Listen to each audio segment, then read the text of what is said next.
So today we are going to discuss exercise 1.6 question number first. Find 1.6 का question number first है 64 की power 1/2. 64 की power 1/2.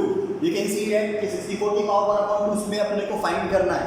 वो value find करनी है जो इसको सिंप्लीफाई कर सके, जो इसकी वैल्यू एग्जैक्टली दे सके. तो अपन देख रहे हैं कि पावर 1/2 यहाँ अपॉन में डिनोमिनेटर में आपको 2 दिख रहा है.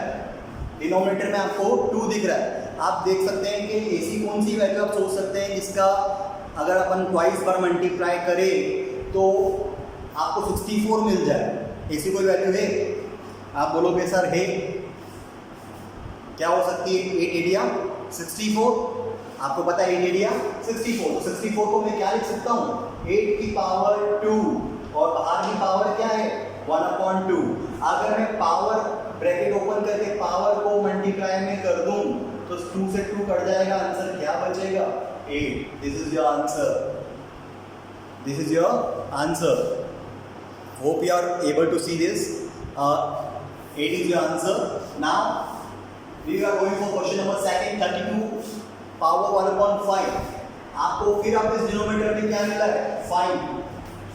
ऐसी कोई वैल्यू जिसको 5 बार मल्टीप्लाई करने पे आपको 32 मिल जाए. So you will tell yes sir 32. Obviously the term is 2 पीछे है आपका तो कौन सी टर्म है? इवन टर्म है. इवन टर्म अगर ऐसी कोई टर्म तो 2 को 5 पर मल्टीप्लाई करने के बाद क्या मिलता है? 2 को 5 पर मल्टीप्लाई करेंगे तो 32. तो 2 की पावर 5 इंटू 1/5 पावर का मल्टीप्लाई कर देंगे डायरेक्ट ब्रैकेट ओपन करके. 5 से 5 cancel. Your answer will be 2. Hope it is very easy, very understood कि आपको केवल डिनोमिनेटर देखना है. डिनोमिनेटर से आपको जज करना है कि कौन सी ऐसी वैल्यू है जो उसके मल्टीपल में आती है. That will be your answer. Okay. So next is 125 power है 1/3. Now the terms goes above 100 के अबाउ चली गई है और डिनोमिनेटर में आपको 3 मिल रहा है. ऐसी कौन सी टर्म्स? तो इसके लिए मैं आपको बिल्कुल आसान सा तरीका बताऊंगा. 5 पीछे लेकर रखा है तो ऑब्वियसली वो 5 की टर्म हो सकती है. सो 5 5 तो 25 25 5 is 125. 5 को अगर मैं 3 बार लिख दूं और बाहर 1/3 तो 5 3 into 1/3 ब्रैकेट ओपन करेगा. 3 से 3 cancel. That will be your answer. 5 will be your answer. Exercise 1.6 का क्वेश्चन नंबर 2 डिस्कस करने वाले हैं. As it is 7 first question जैसा ही है बट थोड़ा सा आपको चेक करना है. यहाँ न्यूमरेटर में भी पावर दी हुई है. हमेशा डिनोमिनेटर में नहीं होती है, न्यूमरेटर में पावर होती है. So if you are going to solve first question 9 3/2 we are going to see denominator अभी क्या है? 2. ऐसी कोई टर्म जिसको मल्टीप्लाई करने पे हमें 9 मिल जाए 2 बार. 3 3 9. तो अपन उसको 9 को क्या लिखते हैं? 3 की पावर 2 और बाहर पावर क्या है? 3/2. अब मैं ब्रैकेट ओपन करने वाला हूँ, पावर को कैंसिल आउट करने वाला हूँ. ब्रैकेट ओपन, पावर को कैंसिल आउट करूंगा कैसे? 2 से 2 कैंसिल. तो 3 की पावर 3. अब 3 को 3 बार मल्टीप्लाई करूंगा तो क्या मिलेगा? 3 3 9 9 3 27. ठीक है. 3 को 3 बार मल्टीप्लाई करेंगे तो क्या मिलेगा? 27.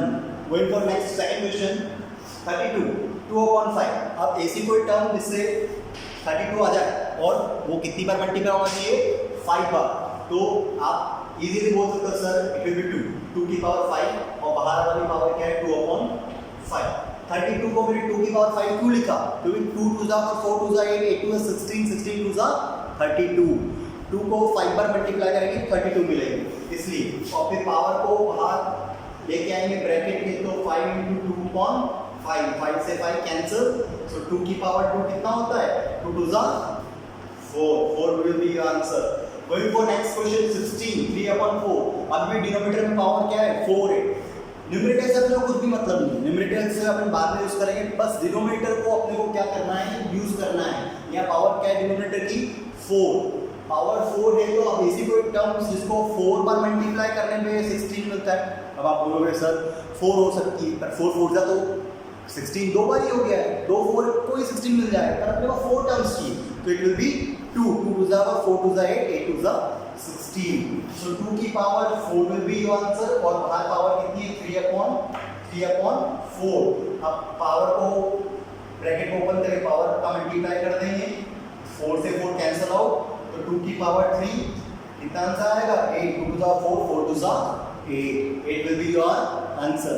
गोइंग फॉर नेक्स्ट क्वेश्चन 4 125 की पावर -1/3। अब सर आप बोलोगे कि -1/3 आ रहा, माइनस क्यों आ रहा? माइनस से कोई चेंजेस आएंगे? कोई चेंज नहीं आएगा, माइनस से कोई भी चेंज नहीं आएगा। We will see the denominator अभी भी 3 है और ऐसी कौन सी टर्म है, पीछे 5 आ रहा है तो 5 को 3 बार लिख सकते हैं। 5 5 20 का 25 इज 125। सो 5 को 3 बार लिखेंगे और बाहर -1/3 पावर। सो पावर को मल्टीप्लाई में लेके आएंगे, ब्रैकेट ओपन करके 3 × -1/3, 3 से 3 कैंसिल, 5 की पावर -1। अब 5 की पावर -1 तो अपन इसको कैसे लिख सकते हैं? 1/5 लिख सकते हैं। 5 की पावर -1 तो -1 है पावर, मतलब वो कहाँ चले गया? डिनोमिनेटर में। तो answer will be 1/5। 1.6 question number 3 simplification. थोड़ा सा ध्यान रख के सुनना, because this topic is quite simple but it takes time to solve it. Okay, so we are going to make it very easy, don't worry. 2/3, 2 1/5। आप देख रहे हैं 2 और 2 सेम है, बस पावर डिफरेंट है। फर्स्ट क्वेश्चन है सिंप्लीफिकेशन का। 2 सेम है बट पावर डिफरेंट है, तो बेस सेम है तो अपन बेस को एक ही कंसीडर कर लेते हैं, ठीक है। और पावर को क्या कर देते हैं, आप अगर पावर को अपन करने जाएंगे तो यहाँ पावर हो जाएगी प्लस 2/3 प्लस 1/5, क्योंकि बेस अपन ने क्या कर लिए, एक में मर्ज कर लिए, तो पावर भी क्या हो जाएगी, प्लस हो जाएगी। तो 2 को अगर मैं एलसीएम लूँगा तो 5 और 3 का एलसीएम क्या होगा, 15। 5 और 3 का एलसीएम कितना होगा, 15। आप ब्रैकेट लगा लीजिए, पावर चलने दीजिए, 5 और 3 का एलसीएम कितना होगा, 15।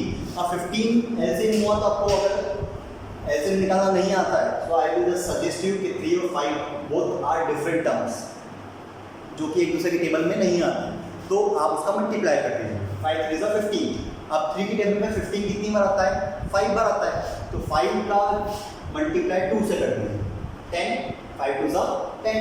अब 5 की टेबल 15 कितनी बार आता है, 3 बार आता है, तो 3 का मल्टीप्लाई 1 से कर दीजिए, 3, ठीक है। 2 एज इट इज 10 + 3 13 पावर 15। ये इट विल बी आंसर 2 की power 13/15। And again move to the second question, 1/3 की पावर 3 और बाहर पावर है 7।